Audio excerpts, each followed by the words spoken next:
Hey guys, good morning. কেমন আছো? আশা করি ভালো আছো। আমি লিপি, আমার নিউ ব্লগে সবাইকে স্বাগতম। ভালোর সাথে ব্লগটা শুরু করলাম। তো যাই হোক, আজকে দেখতেই পাচ্ছ এখানে পুজোর ব্লগ নিয়ে এসেছি। তো আজ হলো শনিবার, আজ হলো মনসা পূজা। তোমাদের প্রত্যেকের বাড়িতে মনসা পুজো হয়। তো কার কার বাড়িতে মনসা পুজো তারা নিশ্চয়ই কমেন্ট করে জানাবে। তো আমার শ্বশুরবাড়িতে মনসা পূজা হয়, কিন্তু আমার শ্বশুরবাড়ির মনসা পুজোটা অনেক অন্য ধরনের, একটু আলাদা। আমার বাবার বাড়ির মনসা পূজাটা একটু আলাদা, মানে একটু না, অনেকটাই আলাদা। তো এই যে দেখতে পাচ্ছ এখানে আমি জোগাড় টোগাড় করে মানে ফুল টুল দিয়ে ঘর বসিয়ে দিয়েছি। আর এগুলো আমার নিজের হাতে ঠাকুর বানাতে হয়। ঘটগুলো কিনা, সরার মধ্যে দুধ দিয়ে দিয়েছি, এই যে চাল করা, এই যে ফল নামানি করে রেখে দিয়েছি আমানি করে। এদিকে ঠাকুরগুলোকে ফুল টুল দিয়ে আমি এখানে প্রসাদ দিয়ে সাজিয়ে দিয়েছি। আর এখন দিব আমি পূজা। তো গাইজ দেখতেই পাচ্ছ আমি এখানে এখন বসে পড়েছি লক্ষ্মী বইয়ের মতো। তো তোমরা কে কে পুজোর দিন লক্ষ্মী বইয়ের মতন শাড়ি পরে পুজো দাও? তো আমি এখানে লক্ষ্মী বইয়ের মতন শাড়ি পরে পুজো দিতে বসে গিয়েছি। আর এখানে আমি এখন পুজো দিচ্ছি, তোমরা তো দেখতেই পাচ্ছ। আর কে কে বাড়িতে পুজো দিয়েছো নিজেরা নিশ্চয়ই কমেন্ট করে জানাবে। আমি আর বছরও বাড়িতে পুজো দিয়েছিলাম, এই বছরও বাড়িতে পুজো দিয়েছি। আর এই বছর বাবা বাড়িতে যাইনি, আর বছর বাবা বাড়িতে গিয়েছিলাম, এই বছর বাবা বাড়িতে যেতে পারিনি। তো যাই হোক, দেখা যাক কবে বাবা বাড়ি যাচ্ছি সেটা শেয়ার করব, সামনে তো রাখি। তো এখানে দেখতে পাচ্ছ পুজো কমপ্লিট হয়ে গেল। আর আমি, আমাদের মধ্যে ঠাকুরদের পুজো করে না, আমাদের শ্বশুরবাড়িতে নিজেই পুজো করে। তো এখানে আমি পুজো দিয়ে দিলাম। আর একটু ঠাকুরকে একটু মন থেকে ডেকে একটু ফুল দিব। গাইস দেখতেই পাচ্ছ এখানে ফুল টুল দিয়ে দিয়েছি। আর আমি যতটা পেরেছি পুজো দেওয়ার মানে মন থেকে পুজো দিয়েছি। ঠাকুরকে বললাম যেন যদি কোনো ভুল ত্রুটি হয়ে থাকে তাহলে আমাকে মাফ করে দিও। তো যাই হোক, এখানে ধূপ দেওয়া হয়ে গেছে, দিদিভাই ধূপ ধরিয়ে দিল। আর আমি পুজোর জোগাড় টোগাড় করে আমি এখন পুজো দিয়ে দিয়েছি। এখন আমি জাস্ট ধূপ দেখাবো, ধূপ দেখায় ধূপটা প্রত্যেকটা ঘরে ঘরে বাইরে ধূপ দেখাবো। আমার তো ধূপের সেন্ট খুবই খুবই ভালো লাগে। আর কার কার ধূপের সেন্ট ভালো লাগে কমেন্ট করো তো, আমার তো দারুণ লাগে।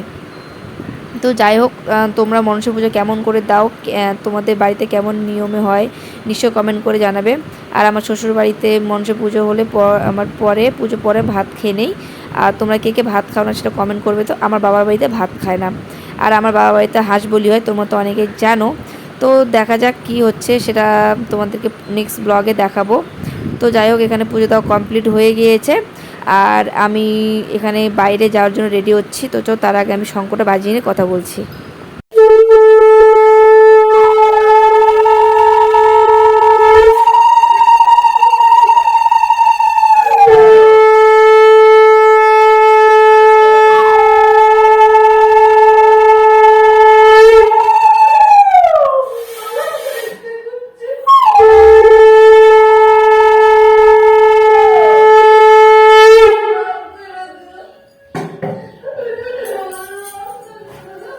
তো আমি শঙ্খ বাজিয়ে এখানে প্রণাম করে নিলাম।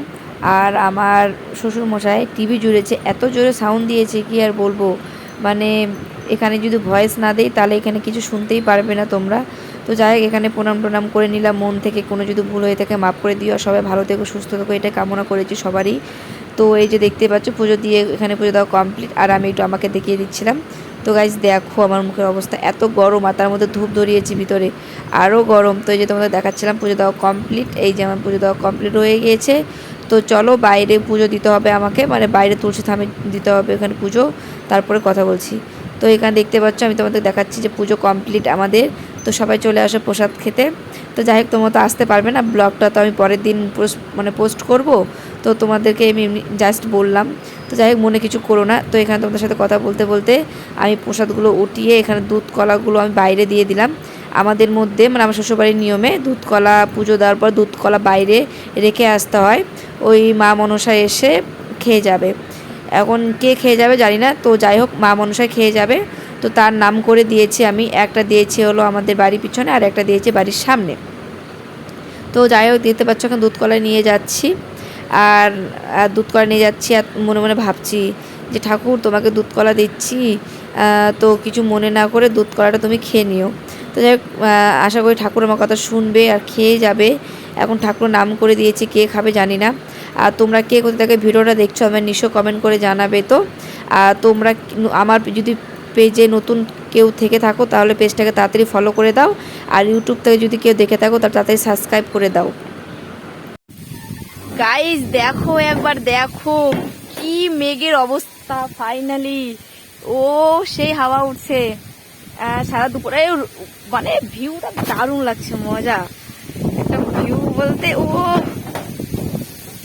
ও মাই গড গাইস, চলো তার আগে আমি ছাদে কিছু কাপড় আছে, আমি কাপড়গুলো তুলে নেই, তারপরে আমি শেয়ার করছি আমার আমার ফেস দেখাচ্ছি। আমি তো ঘরে শুয়েছিলাম, তো হাওয়া দেখে আমি বেশি লেট না করে তাড়াতাড়ি করে চলে আসছি আমি এখানে হাওয়া খেতে।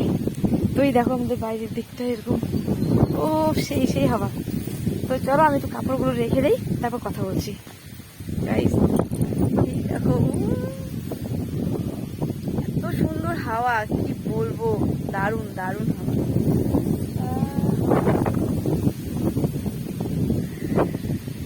ঘরে শুয়েছিলাম, ঘরে শুয়ে শুয়ে জ্বালা থেকে দেখছি হাওয়া উঠছে, তো বেশি দেরি না করে পুজো কমপ্লিট করে আমি ভাত খেয়ে দিয়ে আমি শুয়েছিলাম, আর হঠাৎ করে ঘুম থেকে উঠে দেখছি যেখানে প্রচুর হাওয়া উঠেছে। তো বেশি দেরি না করে ছাদে চলে এসেছি, আর এসে আমি এখানে মানে হাওয়াটা অনুভব করছি। তোমাদের কার কার ভালো লাগে যেরকম হাওয়া উঠে ছাদে এসে মানে একটু পাগলামি করতে? আমার তো খুবই ভালো লাগে।